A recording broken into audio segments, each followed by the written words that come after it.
우리가 공부한 복음하면은 마태, 마가, 또 누가복음 그렇게 말씀하고 있지 않습니까? 똑같은 내용이에요. 다 예수님에 대한 똑같은 내용인데 저자가 다르고 또 대상이 다른 거예요.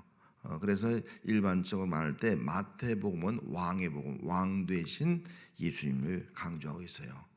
그리고 하나님의 아들로 오신 예수, 왕인데 하나님의 아들로 오신 예수. 마가복음은 종으로 오신 예수예요. 종. 자기의 몸을 대속물로 주기 위해서 섬기러 오신 그 예수님, 종으로 오신 예수님을 강조를 했습니다. 그리고 이 누가복음은 인자예요. 인자이신 예수님. 인자란 말은 사람이에요. 사람으로 오신 예수님. 그런 예수님은 신성을 가지고 있고 인성을 가지고 있는 분이거든요.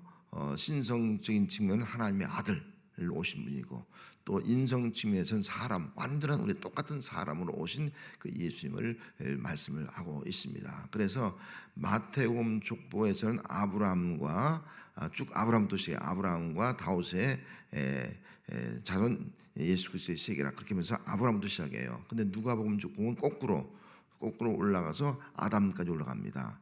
왜냐하면 마태복음은 아브라함이 중요한 거예요. 아브라함의 후손이라고 주장하기 때문에, 믿음의 조상이기 때문에. 그런데 지금 이건 유대인을 위한, 마태복음 유대인을 위한 것이라면은 대상은 지금 일반인을 위한 거예요. 이방 사람들, 모든 사람을 위한 거예요. 그러니까 아담까지 가는 거예요. 아담이 창조한 하나님, 그리고 아담의 후손인 모든 사람이 다 예수 믿어서 구원을 받아야 된다 하는 것을 나타내고 있는 것이 바로 누가복음입니다. 그리고 또 한 가지는 누가복음이 저자인 이 누가가 사도행전까지 기록을 했거든요. 그럼 사도행전은 뭐예요? 성령의 권능을 받아서 땅끝까지 복음을 증거하는 것이 아니겠어요? 땅끝까지. 그러니까 이 누가복음도 만민구원이에요. 물론 다른 복음도 그렇지만 강조하는 것을 예수님은 사람 오셨고 또 사람을 섬기고 모든 사람을 구원하시기 위해서 오셨다는 사실을 이 누가가 의도적으로 그렇게 지금 말씀을 하고 있는 것을 우리가 알 수가 있습니다. 그래서 인자란 말이 굉장히 강조되고 있습니다. 자, 그러면 인자란 말, 이 말을 우리가 좀 잠깐 먼저 살펴보려고 합니다. 이 마가는 바울과 함께 동역자였고 또 의사였고, 바울이 나이가 많이 됐을 때도 바울을 지킨 것이 누가예요. 의사니까 바울의 몸을 돌보면서 지킨 거예요. 그만큼 이 누가는 바울과 함께 끝까지 함께 복음 사역을 감당한 사람이다 하는 것을 알 수가 있습니다. 특별히 또 오늘 서론이 데오빌로 가카요 그렇게 말씀하고 있어요. 데오빌로 가카 누구냐라고 어떤 사람이 한 것은 학설적으로 여러 가지 학설이 있습니다. 그런데 가카란 말을 쓴 것은 성경 전체를 보면 딱 세 번이에요. 데오빌로 가카, 또 총독 빌리스 가카, 또 베스도 가카, 다 로마의 총독들에게 가카를 쓴 거예요. 그러니까 이 데오빌로 가카도 아마 총독이었지 않았냐 그렇게 아마 추정을 해볼 수가 있는 것입니다. 왜 세 군데가 다 가카란 말을 쓰기 때문에, 세 사람이 그 사람들 다 총독이었기 때문에 그렇게 우리가 추정을 해볼 수가 있습니다. 자, 그러면은 여기 사랑받는 누가인데 누가가 이 누가복음을 통해서 인자라고 하는 말씀을 강조했는데, 그 인자란 말의 의미를 좀 우리가 주목해서 살펴보려고 하려고 합니다. 먼저 누가복음 5장 24절 한번 찾아보도록 하겠습니다. 자, 누가복음 5장 24절. 인자로 오신 분이기 때문에 좀 강조해서 그 분야만 한번 살펴보려고 합니다. 자, 24절 읽습니다. 시작. 그러나 인자가 땅에서 죄를 사는 권세가 있는 줄 너희로 알게 하리라 하시고 중풍병자에게 말씀하시되 내가 내게 이르노니 일어나 내 침상을 가지고 집으로 가라 하시매. 여기 예수님 어떤 분이라고요? 인자는 어떤 분이에요? 죄를 사는 권세를 가지고 있는 분. 예수님은 인자, 사람의 아들로 왔어요. 그러나 실질은 하나님의 아들이죠. 사람의 몸을, 우리가 똑같은 몸을 입고 오셨다는 것을 말씀해 주고 있습니다. 그런데 그분은 죄를 사해주는 권세를 가진 분이다. 그분이 바로 인자다 하는 것을 말씀해 주고 있습니다. 인자이신 예수님은 죄를 사는 권세를 가지고 있는 분. 또 이어서 6장 5절로 넘어가서 6장 5절 말씀 바로 뒤에입니다. 있습니다. 또 이르시되 인자는 안식의 주인이라 하시더라. 인자이신 예수님은 어떤 분이라고요? 안식의 주인. 그래서 우리는 안식의 주인 대신 그 주님을 섬기는 거예요. 안식의 완성이에요. 그래서 주일날 모이는 이유가 바로 여기 있다. 예수님은 안식의 완성자요, 안식의 주인이다 하는 겁니다. 또 누가복음 9장 22절로 넘어가서, 자 9장 22절로 22절 말씀이 있습니다. 이르시되 인자가 많은 고난을 받고 장로들과 대장들과 서기관들에게 버림받아 죽임을 당하고 제3일에 살아나리라 하시고. 인자는 어떤 분이라고요? 십자가에 고난 당하시고 죽으시고 다시 살아날 분, 이분이 인자예요. 인자, 하나님의 아들이지만 이 누가복음 인자, 사람으로 와서 우리가 똑같은 몸으로 이렇게 고통을 당하는 거예요. 그걸 강조하고 있는 거예요.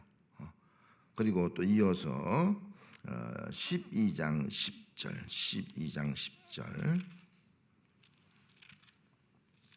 좀 12장 10절 말씀 한번 읽습니다. 누구든지 말로 인자를 거역하면 사하심을 받으리니와 성령을 모독한 자는 사하심을 받지 못하리라. 여기 인자를 거역하면 안 된다는 거예요. 그러면서 성령을 모독해서는 더 안 된다는 거예요. 왜냐하면 성령으로 말미암아 우리 예수 믿지 않습니까? 그래서 성령을 거역하면 항상 구원이 없는 거예요.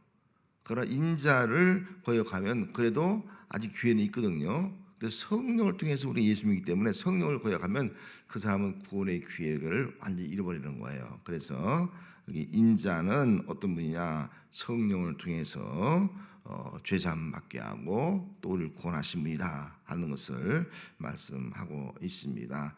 또 19장으로 넘어가서 19장 10절 19장 10절 읽습니다. 인자가 온 것은 잃어버린 자를 찾아 구원하려 하심이니라. 아멘. 인자가 온 목적을 말씀하고 있습니다. 잃어버린 자를 구원하러 오셨다. 그래서 유대인뿐만 아니라 모든 인류를 다 구원하기 오셨다 하는 것을 말씀을 해주고 있습니다. 예수님은 구원자로 오셨다는 거예요. 인자는 구원자로 오셨다는 거예요. 자, 그 다음에 19장 10절로 21장 27절 27절 말씀 21장 27절 읽습니다. 시작.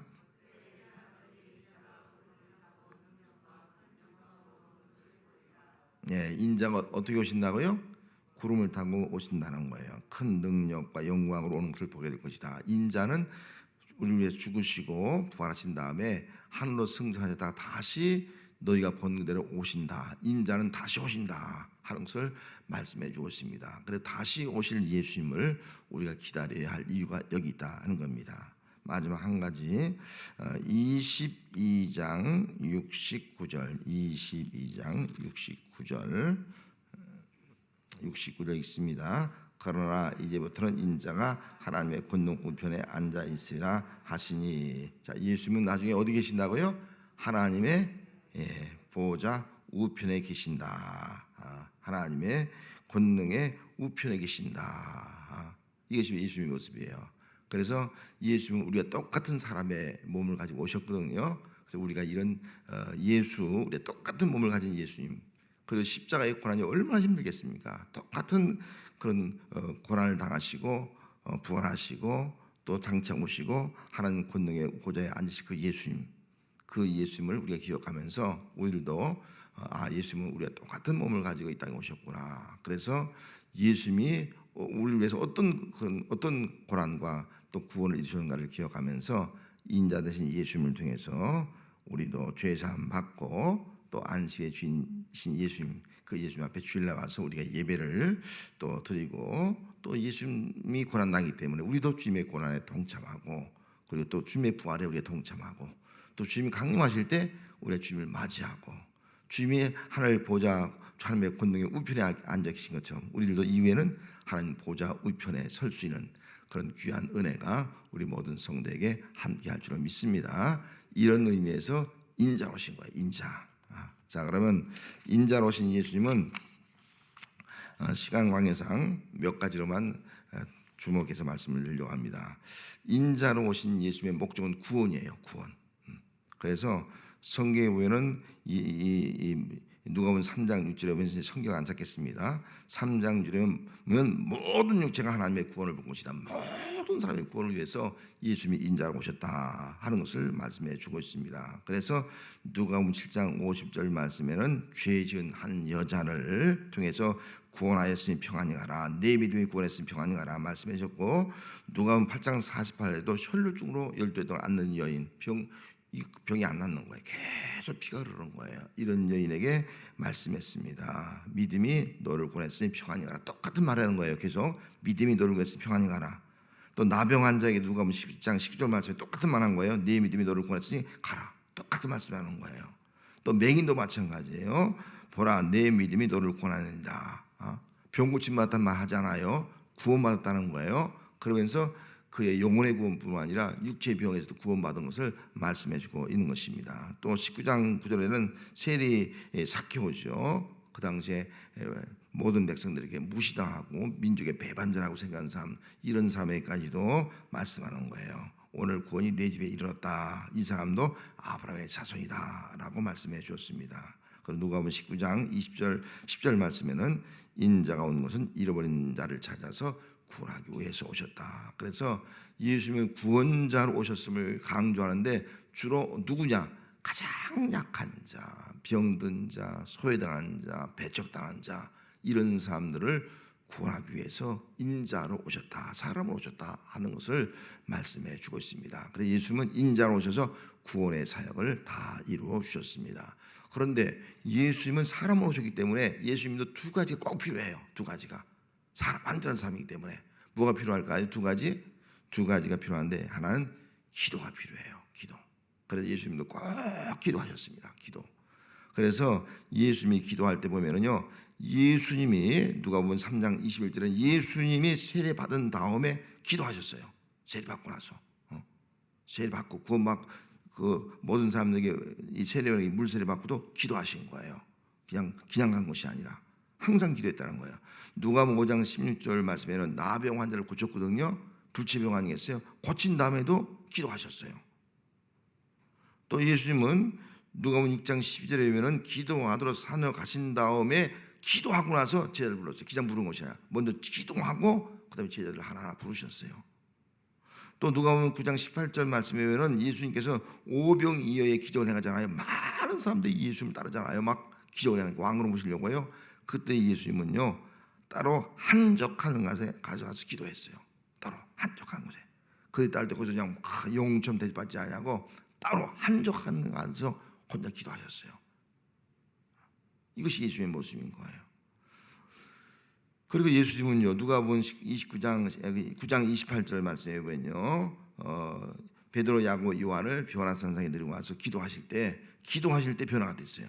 용모가 변화되고 그 옷이 이어져 광채가 났다. 기도하실 때 변화된 거예요. 그 변화된 모습, 영광스러운 모습을 앞으로 고난당할 자들에게 보여주고 너희들도 나와 함께 고난을 당해야 된다 하는 것을 말씀해 주었습니다. 또 예수님께서 한 곳에 가서 기도하신 다음에 제자들에게 주의 기도를 가르쳐줬어요. 그냥 가르치는 것이 아니라 기도하고 나서 주기도문을 가르쳐줬다는 거예요. 또 누가 보면 22장 11절에 가서 보면은 예수님은 이제 성찬식을 행하지 않습니까? 추후의 만찬, 떡을 가지시고 또 잔을 가지시고 다 감사기도 했어요. 다 감사기도. 감사하고 떡과 잔을 나누시더라 하는 겁니다. 모든 것을 감사로 하고 있는 것을 알 수가 있습니다. 그리고 누가복음 22장 44절 말씀에 가서 보면은 예수님은 십자가를 죽음을 앞두고요, 겟세마네 동산에서 어떻게 기도합니까? 힘쓰고 애써 더욱 간절히 기도. 힘쓰고 애써 더욱 간절히 기도. 이렇게 기도하셨어요. 기도하시고 나서 십자가 진 거예요. 예수님도 이렇게 기도하지 않으면요, 십자가 질 수가 없을 거예요. 그만큼 힘쓰고 애써도 간절히 기도하다. 간절히 기도해서 하나님의 뜻을 이루기 위해서 십자가의 고난을 당하신 길로 가셨다는 겁니다. 자, 인자이신 예수님, 사람이신 예수님도 이렇게 기도했어요. 근데 우리가 기도 안 하면 어떻게 해야 돼요? 그러면 저가 기도 안 하고 여러분들 기도하는 건 어떻게 되잖아요. 예수님도 이렇게 기도하셨는데 모든 것을 기도로 시작하고요. 어떤 일이 끝난 다음에 기도하고요. 주의 뜻을 위해 기도하고요. 모든 것이 기도했는데 어찌 우리가 기도하지 않을 수 있겠느냐 하는 겁니다. 그래서 우리는 모든 것을 시작하기 전에도 먼저 기도하고 시작해야 될 줄 믿습니다. 어떤 일이 끝났으면 또 기도해야 될 줄 믿습니다.